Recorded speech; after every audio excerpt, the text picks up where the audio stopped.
우리 아버지가 전라도는 절대로 안 된다. 전라도 머스만 만났다 카모 아마 다리 몽둥이를 뽀사 뺏기다. 안녕하세요, 아버님.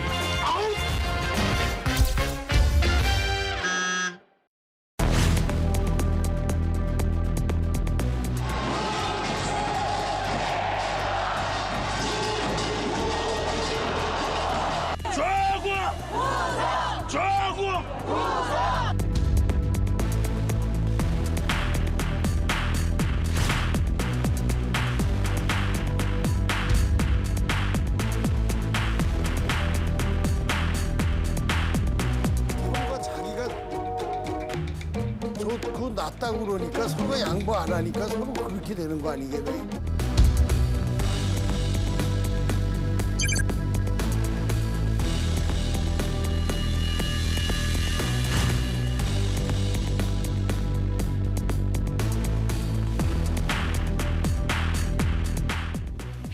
이 영상은 한마디로 이렇게 정리할 수 있겠죠. 너와 나는 생각이 다르지만 너와 나는 어쨌든 같은 땅에 살고 있으니까 우리 함께 잘 살아보자. 다른 부분 한번 조율을 해보자. 이런 세상이 더 바람직한 세상인데 너는 틀려. 그러니까 내 생각이 맞고 너는 없어지는 게 더 나아. 내 생각대로만 세상을 움직여야 돼. 이렇다고 한다면 과연 대한민국은 공존이 불가능한 세상이 아닐까. 그런 영상을 여러분께 압축적으로 보여드렸습니다. 이 문제를 여러분과 함께 이야기해보고 고민해보도록 하겠습니다. 이원재 카이스트 문화기술대학원 교수님, 이주희 이화여대 사회학과 교수님 나오셨습니다. 어서 오십시오. 예. 이 교수님 어떻습니까? 올 한 해는 정말 오죽하면 교수님들이 공명지조라고 하는 말을 사자성어로 정했을까 하는 생각이 들 정도로 좀 분열됐던 1년이 아닌가 싶어요. 네, 그래서 우리 사회 2019년의 분열을 흔히 이제 진영 갈등이라고 말씀하시는데 굳이 진영이라는 말씀을 쓰시는 거는 사회학자인 저희들 입장에서는 이게 사회 갈등이랑은 좀 다르기 때문이에요. 그러니까 사회가 갈등한 측면이 분명히 있지만 이것이 진영, 정치 갈등에 의해서 부추겨지거나 아니면 정치 갈등이 개입하거나 하는 방식으로 사실은 이 정치에 의해서 갈등이 이렇게 외화되고 심각해진 그런 한 해였다고 평가할 수 있겠습니다. 예, 이주희 교수님 모시기에 아까 조금 전에도 뭐 정치 오픈어 순서나 또 앞선 두 분과도 조국 전 장관 이른바 조국 사태에 대해서 이야기를 해봤는데요. 올 한 해 조국 사태 국론 분열 어떻게 보셨습니까?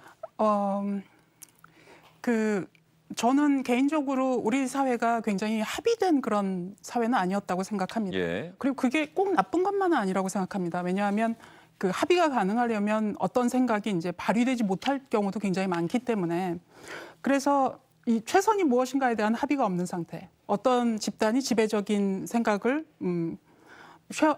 강요할 수 없는 예. 상태라는 점에 따라서 우리가 이거를 너무 부정적으로 볼 필요는 없다고 생각하고요. 민주화가 이루어지긴 했지만 실제로는 사회 전 분야의 민주화가 이루어진 것은 아니고 우리가 행해왔던 여러 가지 기존의 관행에 대해서 문제 제기를 하는 그런 일들이 지금 발생하고 있다고 생각하고요.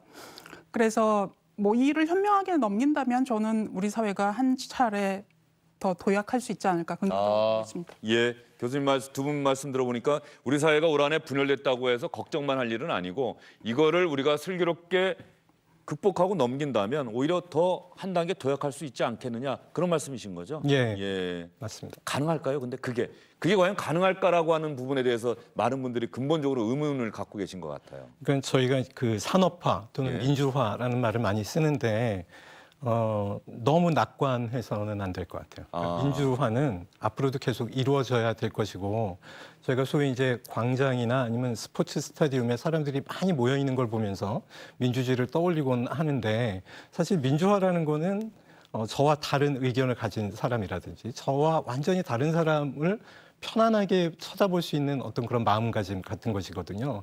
그러니까 이주희 교수님 말씀하셨듯이 저희가 실질적으로 전 사회의 보편적인 민주화가 가능하기 위해서 저희가 좀 더 스스로를 민주주의 훈련을 해야 되는 시간이 더 많이 앞으로 남아있다 이렇게 생각을 해야 될 것 같습니다.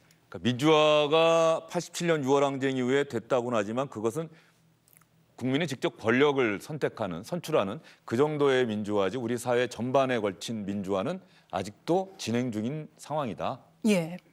예. 그러면 올 한 해를 지켜본 아마 시청자 여러분의 생각과 비슷한 보통 사람의 인터뷰를 여러분께 보여드린 다음에 또 교수님들과 이야기를 이어가도록 하겠습니다.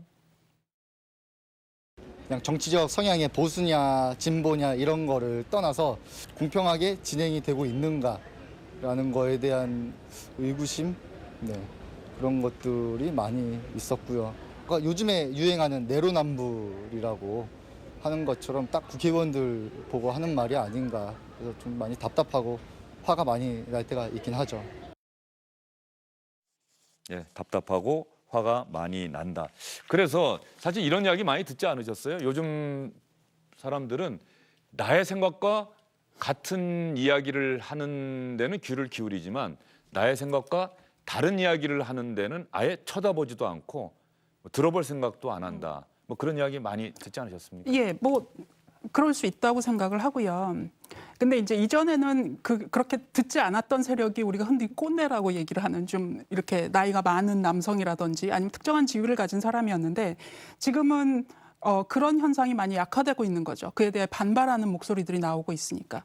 그래서 역시도 저는 뭐 큰 차원에서 저희가 긍정적으로 활용할 일이 있다고 생각을 합니다. 예, 그동안은 이른바 청년 세대와 이른바 더 나이 드신 세대들 간의 세대 간의 갈등 이런 부분에 대한 고민이 많았었는데 2019년을 지나면서는 아까 말씀하신 것처럼 이른바 생각이 다른 그런 사람들 간의 갈등이 우리 사회의 어떤 주된 화두로 한번 떠올랐던 한 해가 아닐까 싶고요. 또 하나 주목해서 볼 만한 대목이 영화 소설 82년생 김지영으로 상징되는 이걸 어떤 갈등이라고 봐야 정확하게 표현할까요? 뭐 간단하게 말씀드리면 남녀 간의 갈등이라고 할 수 있지만 저는 이 현상도 우리가 조금 좀 거시적으로 봤을 때 예전에는 하나의 그 균형이 있었거든요. 예를 들어서 남성이 생계부양자가 되고 여성은 이제 집에서 가사를 돌본다. 그렇죠. 그런데 또 다른 균형이 등장을 했습니다. 이거를 성평등 균형이라고 학자들이 얘기를 하는데 그 성평등 균형과 이 예전의 생계부양자 모델이 그대로 같이 존재하는 거죠. 한 균형이 다른 균형과 갈등을 일으키고 있는 상태여서 이거는 뭐 서구 여러 국가에서도 많이 겪었던 일이고 우리도 지금 그런 걸 겪고 있기 때문에 그 균형을 해결하기 위해서 어떤 고민이 필요할까? 제가 볼 때는 복지국가의 변화가 가장 많이 필요할 것 같고요. 복지국가. 예를 들어서 여성의 가사 부담을 경감시켜주고 또 남성도 가사나 육아에 참여할 수 있는 이런 좋은 환경을 만들어주는 것, 또 노동시장에서의 차별적 관행 같은 걸 개선하는 것, 이런 것들이 이제 동반이 돼야 된다고 생각해서 저는 82년생 김지영을 둘러싼 갈등을 또 굳이 나쁘게만 볼 것이 아니라 이게 우리나라의 상존에 있던 갈등이었는데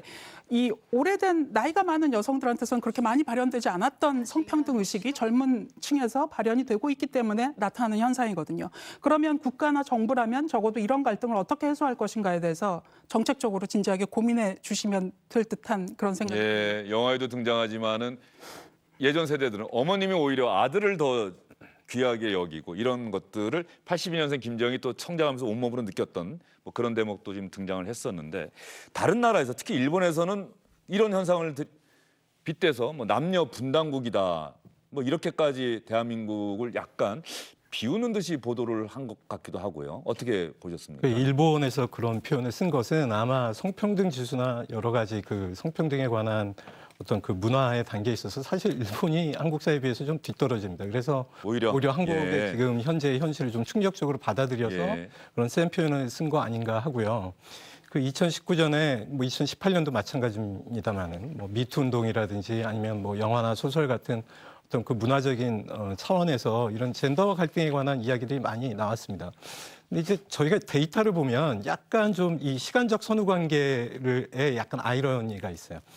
그 OECD에서 2020년 이후에 한국의 노동시장 참여율을 분석을 하다가 여성들의 노동시장 참여율이 전체 평균보다 높을 것이다라는 예측을 했어요. 예. 근데 이제 그것이 뭐 최근 몇 년간의 그 정부의 친여성 정책 때문이다라고 평가를 하는 것이 아니고 한국의 특히 이제 노동시장에 관한 한 여성 우호적인 정책이 20세기 말 김대중 정부 때부터 시작이 됐으며 그것이 이제 20년이 지나서 비로소 효과를 내고 있다라고 OECD 경제학자들이 평가를 했습니다.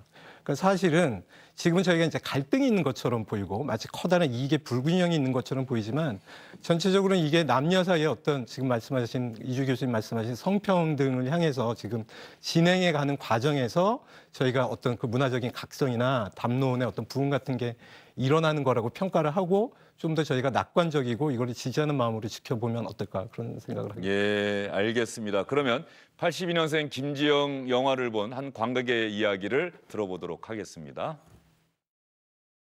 네, 저도 그 비슷한 시대에 태어났기 때문에 제 입장에서 많이 공감하고 그 아이를 한쪽이 아닌 여성만이 아닌 남자들과 같이 함께 공유하면서 해야 될 것 같다고 느꼈어요.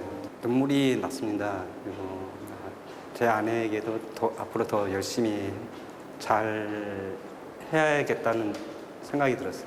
네네. 그 영화 속에서 고충들을 저는 느꼈어요. 그래서 그 이 사회에서 부부로서 또 살아가야 되는 그런 고충들하고 또 이것은 사회의 제도적인 문제를 보여주는 시사하는 영화라고 생각해요. 그래서 우리 사회가 이런 심리 상담 쪽으로도 많은 그런 도움이 될 수 있는 분야가 많이 있었으면 좋겠다 이런 생각도 들었어요. 네, 두 분께서는 어쨌든 간에 이런 갈등이 있다는 것 그 자체를 우려할 필요는 없다. 이 갈등을 어떻게 극복해 나가느냐, 해결하느냐가 중요한 것이지 갈등 자체를 우려할 필요는 없다라고 말씀을 해주셨는데 이 교수님, 얼마 전에 SBS와의 포럼에서도 그 부분 강조해 주셨는데 이 갈등을 해결하는 데 있어서 중도층의 역할이 대단히 중요하다. 그런 이야기가 있지 않았습니까? 네. 어떻게 설명을 좀 해주시겠어요? 예, 저희가 사실 이런 데이터 분석을 통해 가지고 좀 설명을 드렸었는데요. 예. 그러니까 갈등이 심하고 그게 참 문제다라고 얘기하시는 분들은 사실상 우리 사회의 의견의 분표가 이렇게 두 개 봉으로 나눠져 있을 거라고 가정을 아, 하시는 이 붉은색은 갈등이 나타나는데 이 갈등은 두 개의 봉우리가 서로 생각이 다른 뭐 이렇게 이해하면 되는 겁니까? 네네. 예. 근데 이제 반대로 이 양극단의 그 의견들이 있긴 하지만 전체적으로 한 가지로 이렇게 수렴되는 의견의 평균이 가운데로 모인 뭐 이런 상태에도 저희가 생각을 해볼 수가 있죠. 자, 문제는 저희가 2003년에서 2018년 사이 16년간의 예. 한국 종합사회조사 데이터를 분석을 해봤더니 대표적으로 우리 사회 두 가지 뜨거운 이슈인 북한에 대한 입장과 정치적 입장이 이 16년 동안 어떻게 변했는지를 저희가 데이터를 통해서 분석을 해봤습니다. 해봤더니 이 가운데가 볼록하게 솟아오른 그래서 이제 중도를 중심으로 이렇게 결집돼 있는 이런 분포가 굉장히 일관성 있게 나타났더라는 겁니다. 그러니까 우리가 지금 우리 사회 갈등이 심하고 이것이 문제다라고 사람들은 얘기를 하지만 사실은 그건 그 갈등을 통해서 이익을 보려는 어떤 일부 정치 엘리트들의 선전인 경우가 훨씬 많고 국민들의 의식의 평균은 사실상 합리적인 중도 내지는 어떤 그 진지한 중도 쪽으로 항상 그 위치 자기 일관성을 유지해왔다고 그렇게 평가할 수 있습니다. 예. 갈등은 정말 심해졌을까? 아니다. 이런 말씀이신가요? 네, 우리 국민은 특정한 방향으로 합리적인 어떤 지점을 향해서 계속 수렴하려는 그런 움직임을 보여왔다고 데이터 분석을 통해서 평가하고 있습니다. 데이터는 이렇게 얘기하고 있는데 교수님은 동의하십니까? 그 데이터 분석을 조금 더 들어가 보면 예. 혹시 집단별로 또 세대별로 다 나눠봤으면 어떨까 하는 생각이 드네요. 저 데이터는 제가 믿고요. 예. 잘 보여주신 것 같고 보통 우리나라에서 이제 사회조사를 하면 보통 중간 5점 척도에서 보통이다를 굉장히 많이 선택하는 경향이 있고 또 저는 우리 사회 전체로 봤을 때는 저런 경향이 나타난다고 믿습니다. 그럼에도 불구하고 예를 들어서 남녀 문제 같은 거에서 젊은 층에서는 굉장히 그게 갈등이 격화되고 있는 것도 사실이거든요. 그래서 인구 집단 전체를 놓고 보면 중간이 더 많다 하더라도 어떤 이슈에 대해서는 어떤 성이나 어떤 세대나 어떤 소득 집단에서 굉장히 더 갈등적이라고 느낄 수 있기 때문에 저는 뭐 굳이 우리가 중도가 굉장히 많으니까 뭐 괜찮다 이렇게 판단을 할 필요는 없다고 생각을 하고요. 또 중도층의 문제는 중도층 역시 만일 중도층의 의견을 정치에 반영시키고자 한다면 활성화돼야 된다고 생각합니다. 예. 실질적으로. 알겠습니다. 그것이 바로 내년에 있을 총선을 앞둔 상황에서 그 무엇보다 중요한 말씀이지 않을까 싶습니다. 두 분의 교수님과 함께 2019년 올 한 해 많은 분들이 걱정하셨습니다만 갈등과 분열 자체를 걱정하실 필요는 없다. 오히려 그 이후 어떻게 우리가 극복해 나가느냐. 대한민국 국민은 지난 16년을 연구해봤더니 이렇게 통합적으로 잘 옮겨왔다. 그러니 걱정할 필요 없다. 이렇게 말씀을 해주셨네요. 두 분 말씀 잘 들었습니다. 시간이란 누구에게나